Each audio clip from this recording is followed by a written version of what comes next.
안녕하십니까 구독자 여러분. 오늘 25년 8월 17일입니다. 전국 영업용 화물차 번호판 시세 좀 알아보겠습니다. 대표님 본인 소개 좀 해주세요. 예, 안녕하세요. 전국구 영업용 갈산상사 이원복입니다. 네, 대표님 이번 주 화물차 번호판 시세 변동이 좀 있어요? 큰 틀의 변함없이 개인 중형만 소폭 상승했고요. 개인 소형부터 말씀드릴게요. 개인 소형 1.5톤 이하 전주와 동일하게 2,950만원 선에 거래되고 있고요. 개인 소형 전기차 넘버는 2,800만원, 개인 중형 1.5톤 초과 16톤 이하 전주 대비 50만원이 상승했습니다. 개인 대형은 16톤 초과 3,400만원, 출애라는 5,500만원, 5톤 덤프는 3,600만원에 거래되고 있습니다. 네, 대표님 개인 중형이 모처럼 50만원 올랐나요? 개인 중형이 그동안 시장에 많이 나와 있던 매물이 어느 정도 소진되고 소폭 상승했는데요. 개인 중형은 이 선에서 크게 더 달라지지 않고 당분간은 2,650만 선을 유지할 것 같아요. 네. 예. 화물차는 하도 시세 변동이 없으니까 저렇게 조금 오르니까 너무 반갑네요. 경기가 원활히 잘 돌아가면 개인 소형이나 개인 중형이나 대형이나 좀 오르고 내리고 오는 게 있는데 너무나 변동이 없으니까 크게 오르고 내리고 없이 현상 유지로 가는 거죠. 네. 예. 요즘 거래는 개인 소형 위주로 이루어지죠? 개인 소형은 꾸준히 지금도 거래가 잘 되고 있고요. 요즘 들어서 개인 중형도 좀 움직이는 편이에요. 예. 개인 중형이 움직이는 그 이유가 뭘까요? 개인 중형이 움직이는 것은 신차를 사서 새로 시작하시는 분보다 법인에 계셨던 분들이 법인 넘버를 가지고 나와가지고 개인 중형으로 갈아타는 거죠. 네. 그렇기 때문에 차량은 고가품이기 때문에 사서 다시 진행하는 게 아니고 기존에 가지고 있던 진 면허를 반납을 하고 개인 중형 면허로 갈아타는 거죠. 예. 개인 중형 중에서도 몇 톤이 가장 거래가 활발해요? 3.5톤이나 5톤 차가 가장 활발하게 진행되고 있습니다. 예. 대표님 보시기에는 3.5톤이 유리해요? 5톤이 유리해요? 그건 서로가 이루는 방법의 차이인데요. 큰 차로 갈수록 금액은 커져서 많이 남는 것 같은데 실질적으로 들어가는 비용 따지게 되면은 3.5톤이나 5톤이나 그 위로 갈수록 본인이 어느 정도 고정 거래처가 있냐 없냐에서 달라지는데 그게 큰 수입 면에서는 차이가 나지 않습니다. 네. 이번 주 거래건 중에 기억에 남는 건 있어요? 예, 이분은 47년생이신데 그동안 라보 차량을 가지고 영업을 계속 하셨는데 1년 전에 이걸 파셨어요. 파시고 나서 1년 정도를 놓으셨는데 본인이 갑갑해서 더 이상은 못 놀겠다고 해가지고 다시 산 사례거든요. 이분 같은 경우는 본인 신체 건강하고 아직도 얼마든지 이럴 수 있는 나이라고 생각하시고 다시 접근해서 다시 본인 가지고 계신 19년 나버에다가 번호판을 다시 사가지고 장착하는 사례인데요. 이분 같은 경우는 그래요. 본인이 집에서 1년 동안 놀았더니 건강도 해치고 모든 게 다 피폐해져서 더 이상은 안 되겠다 해서 본인이 돈 벌건 안 벌건을 떠나서 일을 해야겠다는 결심이 서가지고 다시 시작하는 사례예요. 네. 예. 그분은 계속 라보로 하시는 거예요? 전에 했던 게 나보기 때문에 다시 나보로 본인 가지고 계신 차에다가 번호판을 사서 장착하는데요. 이런 사례들이 좀 많아요. 개인 택시도 그렇지만 화물차도 팔고 한 1년 쉬다 보면은 다시 되돌아오는 사례가 좀 종종 있어요. 예. 특히 이 남자분들은 직업이 좀 있어야 밖에 나와서 얘기도 하고 이렇게 좀 커피도 한잔하고 그런 기회가 생기는 것 같아요. 며칠 전에 또 오시던 분도 그런 분이 한 분이 있거든요. 이분은 개인 택시를 사가지고 그동안 운행을 하시다가 개인 택시를 팔고 화물차를 사셨는데 화물차도 좀 하다가 아니다 싶어서 팔았는데 그 뒤부터는 본인이 나가서 여가 생활을 할 곳이 없었더라 이거예요. 전에 화물차나 개인 택시를 하게 되면은 충전소 가면은 동료들도 만나고 가서 장기도 뛰고 고수도 한 번씩 치고 그랬는데 그런 일거리 소일거리마저 없어져서 안 되겠다 해갖고 다시 상담을 오신 분도 있어요. 예. 요즘은 고령화 시대가 진행되면서 평생 일하는 시대가 도래한 것 같아요. 그러니까 지금 와서 다시 진입하시는 분들은 큰 돈벌이를 원하는 게 아니고 그래도 어느 정도 이럴 수 있는 일거리가 필요해서 오시는 것 같아요. 네. 예, 예. 대표님, 화물차 다음 주 전망 어떻게 보세요? 화물차 다음 주 전망도 큰 틀의 변함없이 이 시세를 유지할 것 같아요.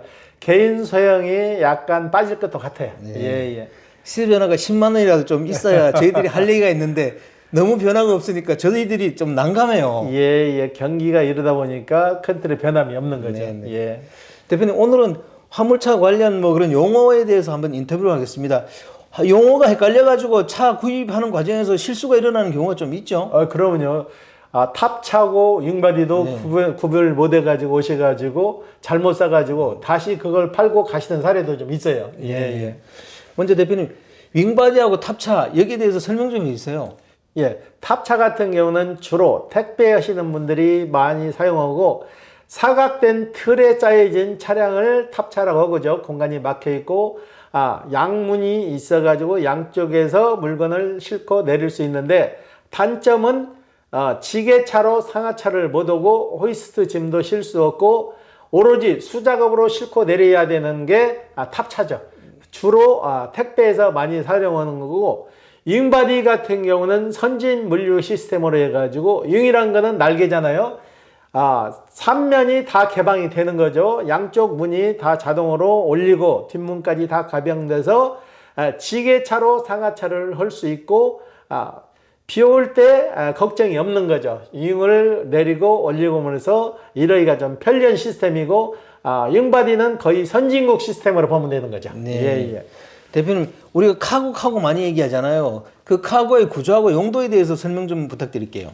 가장 돌아다니는 차 중에서 가장 일거리가 손쉽게 접근할 수 있는 게 카고죠. 카고라는 것은 기존의 포털을 보면 쉽게 설명되는데 스탠다드 말 그대로 탑이나 윙이 씌워지지 않고 카고 차량에 적재함이 달려가지고 적재함에 물건을 실 수 있는 시스템으로 되어 있는 게 카고죠. 카고 같은 경우는 요즘은 변형을 해가지고 카고 같은 경우는 비 올 때 좀 불편하니까 여기다가 자바라 호루를 씌우는 거죠. 또르래기 호루를 씌워가지고 앞으로 밀었다 당겼다 해가지고 윙바디 대형호나 탑 대형으로 요즘은 카고로 해서 많이 사용하는 게 카고 차량이죠. 예, 예. 냉동 탑차, 냉장 탑차, 윙바디 다 같은 탑차인가요? 탑차는 맞은데 냉동 탑차라는 거는 영하 20도 이상 냉이 떨어지는 게 냉동 탑차고 그 다음에 냉장 탑차는 일정 온도를 유지해 주는 거 아주 높은 온도 올라가는 게 아니고 냉동은 되지 않아도 야채나 신선식품을 실어 날리는 거 냉동돼서는 안 되는 물건을 실어 날리는 게 냉장차죠. 그 다음에 윙바디는 말 그대로 날개를 열어가지고 물건을 싣고 내릴 수 있는 차 그렇게 보시면 될 것 같아요. 예, 예. 주로 윙바디에는 냉장과 냉동과 관계없는 공산품이 많이 실리겠네요. 그렇죠. 요즘 윙바디 같은 경우는 항공물류 고가 물건을 실어 날리는데 물건을 오염되지 않게 싣고 내리고 시스템이 편하죠. 양문을 열어서 물건을 싣고 내릴 수 있게 좀 편리한 거죠. 일반 탑차보다는. 그래서 선진국 시스템으로 갈수록 윙바디를 선호하는 거죠. 네. 예, 예. 윙바디라는 것은 이게 날개, 새 날개 같다 그래서 윙바디라 그러네요. 그렇죠. 윙 날개를 열었다 닫았다는 게 날개를 폈다 오므렸다는 시스템이 말 그대로 윙바디죠. 네네. 예, 예. 앞부분에서 자바라에 대해서 설명했는데 호루차하고 자바라 호루차 거기에 대해서 구체적으로 다시 한번 설명해 주세요. 호루차 같은 경우는 호루를 딱 쳐가지고 움직이지 못하게 고정을 시키는 거고 자바라 같은 경우는 호루를 쳐졌는데 윙바디 마냥 날개는 열려지지 않고 앞으로 뒤로 밀고 당길 수 있게끔 돼 있는 거죠. 그런 게 자바라로 해가지고 앞으로 쭉 밀면은 말 그대로 카우가 되고 그러니까 지게차 상하차도 가능하게끔 구조 변경을 해 놓은 거죠. 예, 예. 요즘 보니까 자바라 호루차가 많이 보이더라고요. 일반 카고로 다니게 되면은 비가 오거나 물건을 실었을 때 물건이 떨어질 수 있으니까 그리고 요즘은 적재물 일반으로 해가지고 호루를 씌우지 않으면은 단속이 되니까 자바라로 해서 많이 사용을 하시는 거죠. 네. 예, 예. 저렇게 자바라 호루를 만들게 되면 비용은 얼마나 들까요? 한 150만 원 정도 소요가 됩니다. 예, 예. 그래서 용어 혼선으로 인해서 실제 매매 과정에서 애를 먹었던 사례 있으면 소개 하나 부탁드릴게요. 잉바디하고 탑차하고 그다음에 냉동차하고 냉장차하고 구별 못 하는데 냉동차하고 냉장차 구별 못 하는 게 제일 많죠. 냉동은 말 그대로 차에서 냉동기를 돌려서 얼릴 수 있는 거. 그다음에 냉장은 일정 온도를 유지해 줄 수 있는 거. 거기에서 차이가 좀 나고요.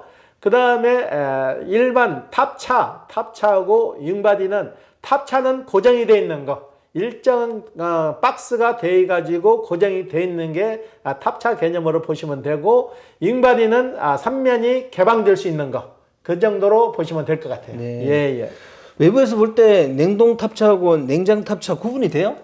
구분을 못 하는 거죠. 예, 구분이 안 되고 용도도 틀리기 때문에 거기에서 실수들을 많이 하세요. 네. 예, 예. 화물차 구매하러 오신 분들이 그걸 몰라가지고 뭐 실수하는 사례 있으면 얘기 한번 해주세요.